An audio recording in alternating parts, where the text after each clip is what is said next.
I have no idea whatsoever. Well, let me refresh your memory. You remember the other night, up on the roof? The man you threw off was an NSA agent. I didn't throw him off the roof. I can't help it if you hire clumsy people.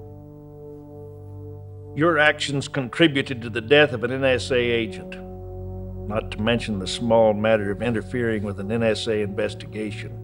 Now you've got 1 minute to tell me all you know, or you'll find yourself the latest victim of the Graham Act.